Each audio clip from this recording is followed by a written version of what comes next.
Sullia Shri Venkataramana credit cooperative ಸೊಸೈಟಿಯ Murnad ಶಾಖೆ February 15ರಂದು ಉದ್ಘಾಟನೆಗೊಳ್ಳಲಿದೆ ಎಂದು society ಅಧ್ಯಕ್ಷ ಕೆಸಿ ಸದಾನಂದ ತಿಳಿಸಿದ್ದಾರೆ. ಮಡಿಕೇರಿಯಲ್ಲಿ ಸುದ್ದಿಗೋಷ್ಠಿಯಲ್ಲಿ ಮಾತನಾಡಿದ ಅವರು, ಭಾನುವಾರ ಬೆಳಗ್ಗೆ 10:30 ಗಂಟೆಗೆ ಮೂರ್ನಾಡಿನಲ್ಲಿ 24ನೇ ಶಾಖೆಯಿಂದ ಮಡಿಕೇರಿ ಶಾಸಕರಾದ ಡಾ. ಮಂತರಗೌಡ ಅವರು ಉದ್ಘಾಟಿಸಲಿದ್ದಾರೆ ಎಂದರು. ತಮ್ಮ ಅಧ್ಯಕ್ಷತೆಯಲ್ಲಿ ನಡೆಯುವ ಸಭಾ ಕಾರ್ಯಕ್ರಮವನ್ನು ಮುಖ್ಯಮಂತ್ರಿಗಳ ಕಾನೂನು ಸಲಹೆಗಾರರು ಹಾಗೂ ವಿರಾಜಪೇಟೆ ಶಾಸಕರಾದ ಎಸ್ ಪೊನ್ನಣ್ಣವರು ಉದ್ಘಾಟಿಸಲಿದ್ದಾರೆ.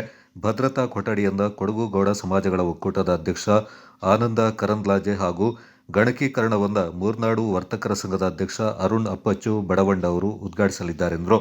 ಪ್ರಥಮ ಪಾಲುಪತ್ರವನ್ನು ಮೂರ್ನಾಡು ಗೌಡ ಸಮಾಜದ ಅಧ್ಯಕ್ಷ ಪಾಣತ್ತೆಲೆ ಟಿ ಹರೀಶ್, ಠೇವಣಿ ಪತ್ರವನ್ನು ಕೊಡಗು ಜಿಲ್ಲಾ ಚೇಂಬರ್ ಆಫ್ ಕಾಮರ್ಸ್ನ ಉಪಾಧ್ಯಕ್ಷ ನವೀನ್ ಅಂಬೇಕಲ್ಲು ವಿತರಿಸಲಿದ್ದಾರೆ. ಪ್ರಥಮ ಉಳಿತಾಯ ಖಾತೆ ಪುಸ್ತಕವನ್ನು ಕಾಂತೂರು ಮೂರ್ನಾಡು ಗ್ರಾಮ ಪಂಚಾಯತ್ ಅಧ್ಯಕ್ಷ ಕುಶನ್ ರೈ ವಿತರಿಸಲಿದ್ದಾರೆಂದರು. ಗೋಷ್ಠಿಯಲ್ಲಿ ಉಪಾಧ್ಯಕ್ಷ ದಿನೇಶ್ ಮಡಪಾಡಿ, ನಿರ್ದೇಶಕರಾದ ಸದಾನಂದ ಮಾವಜಿ, ದಾಮೋದರ, ಹಿರಿಯ ಶಾಖಾ ವ್ಯವಸ್ಥಾಪಕ ಅಶೋಕ ಟಿ ಹಾಗೂ ಮುಖ್ಯ ಕಾರ್ಯನಿರ್ವಹಣಾಧಿಕಾರಿ ಕೆಟಿ ವಿಶ್ವನಾಥ ಪಾಲ್ಗೊಂಡಿದ್ದರು.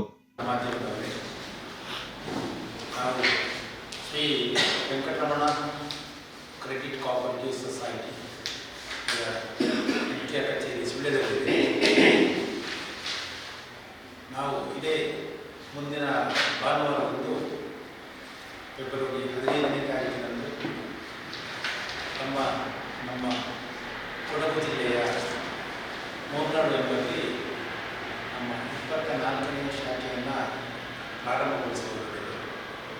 ಈ ಸಂದರ್ಭದಲ್ಲಿ ತಮ್ಮ ಮುಖಾಂತರ ಕೊಡಗಿನ ಎಲ್ಲ ಜನರಿಗೂ ಈ ವಿಚಾರವನ್ನು ಪ್ರಚುರಪಡಿಸಲಿಕ್ಕಾಗಿ ತಮ್ಮನ್ನು ನಾವು ಆಹ್ವಾನಿಸಿದ್ದೇವೆ. ತಮ್ಮ ಮುಖಾಂತರ ಇದನ್ನು ಅದನ್ನು ನಾವು ಒಂದು ಪತ್ರಿಕಾ ಹೇಳಿಕೆಯನ್ನು ತಮ್ಮ ಮುಖಾಂತರ ಪ್ರಚುರಪಡಿಸಲಿಕ್ಕಾಗಿ ನೀಡಿದ್ದೇವೆ. Shri Venkataramana credit cooperative society ನಿಯಮಿತ ಸುಳ್ಯ ಇದರ 24ನೇ ಶಾಖೆ ಮೂರ್ನಾಡಿನಲ್ಲಿ ಮುಂದಿನ ಭಾನುವಾರ 15ನೇ ತಾರೀಕು ಬೆಳಗ್ಗೆ 10:30